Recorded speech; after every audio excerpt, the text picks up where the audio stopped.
What an interesting times we are living in. So I thought, let me just frame the times that we're living in. We are at a point where a lot of us are feeling like, a little bit like the Wright brothers in 1903, when they were about to skid off and decided maybe it's about taking off rather than skidding off. But let's think where we've been along this journey. We've been to a time where in the 30s, 40s, 50s, 60s, everybody says, don't go to that country. We understand crisis. We've seen them. We've seen in the Great Depression, people asking for jobs. The same things that we're going through today. They says, why can't you give my dad a job? The bombing of the Hiroshima. You guys remember all that. You remember the great crisis, the financial crisis. But throughout history, throughout all those times, you remember a young man like Beethoven in his 20s.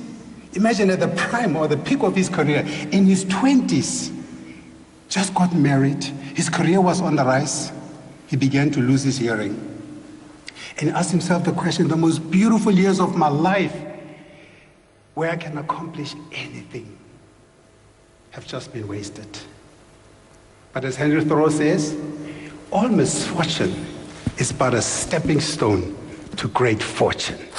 Beethoven did think about it. He says, no, I cannot endure it. I will take my fate by the throat. It shall not wholly overcome me. I will change. In the midst of the 60s and all those we have right out of here from the Republic of South Africa, the first heart transplant, in the midst of all the darkness, the heart transplant being developed here, innovated in this country. You had a first man going on the moon, and as Neil Armstrong says, this is but just a small step for man, but a giant leap for mankind. So in the midst of all these crises, even in the 90s when South Africa was beginning to change and the rest of the world was in turmoil, the internet was introduced. During all this time, the last 10, 15 years, the things we cannot live without, Instagram, Uber, WhatsApp, all were introduced in the midst of all the crises. Here we go again. Back to another crisis. Wuhan, the COVID pandemic, the lockdown. And all of us are going through same things that we went through. Every single cover of every single magazine, newspaper, all they talk about is COVID. When is it over? And many of us have gone through this. We've gone through the period where everything is closed. And we're at a point where we're asking ourselves a question. Where to from here? Where to from here? Here and everywhere else in the world, airlines are set to lose over $100 billion because nobody is flying. South African Airways, we used to have how many planes? We used to have about 100 or 80. We're down to four physical planes. 40% unemployment in this country. COVID has wreaked its havoc. Nothing more gut-wrenching than listening to the CEO of Edcon crying about what this does, what this means, how many jobs he's going to lose. Losing the company, Edgar's, forget the jobs, every single thing going. But I love what Wendy Phipps said. It is in the quiet crucible of your personal private suffering that your noblest dreams are born and God's greatest gifts are given in compensation for what you've been through. We are going through some difficult times, but we are going to get out of them. We are going to get out of them because throughout all this period, we have seen evidence of how amazing the human spirit is, evidence of how innovative we are as people who are saying we are moving forward. We are not going to be throttled by the pandemic. We're not going to be throttled by the crisis. We are going to thrive out of it. Yes, if you read everything, you begin to read about the industries which are going to go out. But as much as they say that all the industries, aviation, manufacturing are going to be the big losers, there's also the alternate side. They are the winners. The winners in medical supply, the winners in food, the winners in personal healthcare, the winners in ICT. The question is, what are we going to do with that opportunity which is facing us? Not that which we have lost. What has happened throughout this time?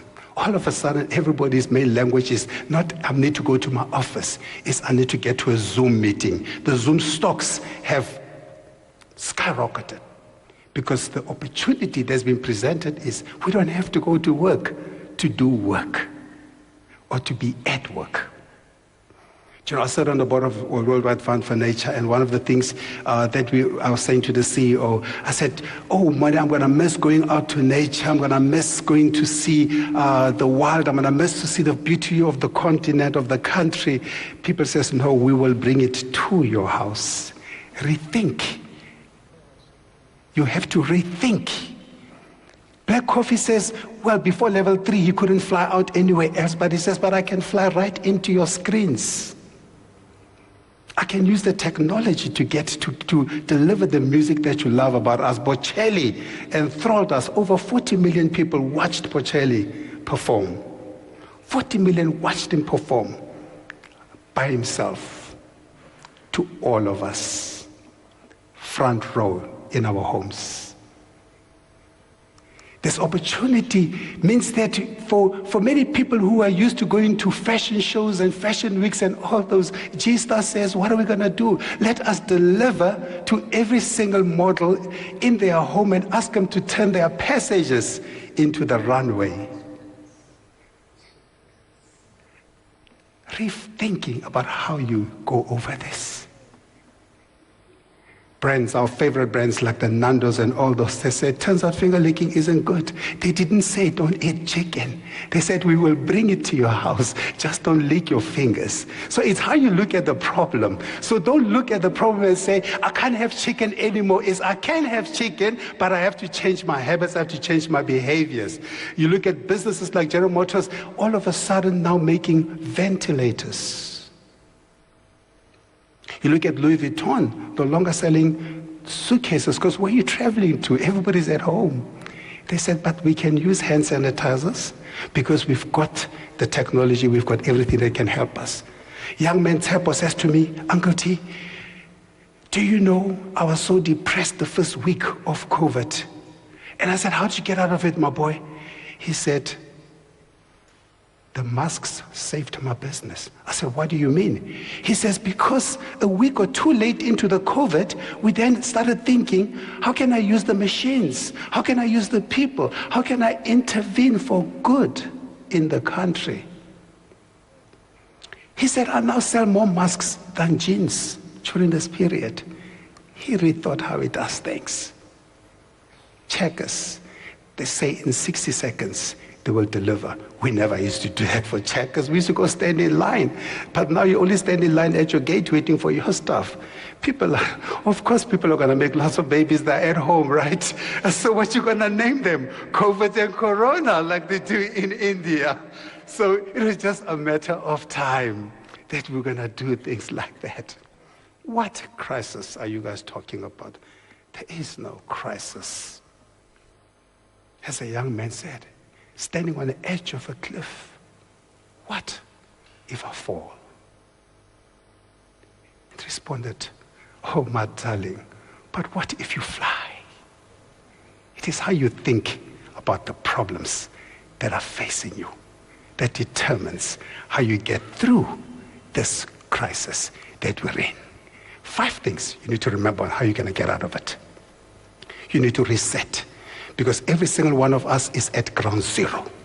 So you are at the reset point where you now need to rethink how you move forward.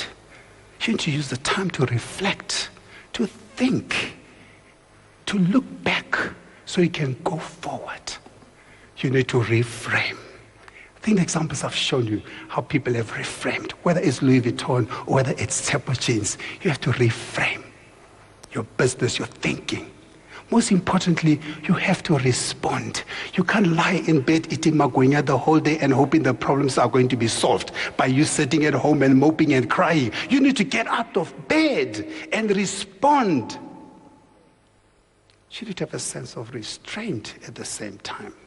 As we've seen during those COVID, we've seen the ills of humanity as well. We're all marketers here. We know what marketing is. It's what you say it is. We want to build great brands.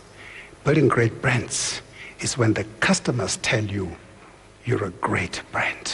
Because branding is what the customers say. It's not what you say it is. Finally, remember what brands are about. It's about making promises and delivering on the promise. Forget all the textbooks. Marketing is a simple science. Promise made, promise delivered. Whatever the promise is. But most importantly, going through this difficult time we're in, the restraint we must have is to avoid doing the wrong thing out of desperation. Doing the wrong thing out of greed. Doing the wrong thing because you think you have no other alternative. Because we will get through this period, and when we are through this period, you will remember what Warren Buffett said. It takes 20 years to build your reputation and 5 minutes to destroy it. If you think about it, you'll do things differently. We will get through this together as long as we don't let a good crisis go to waste.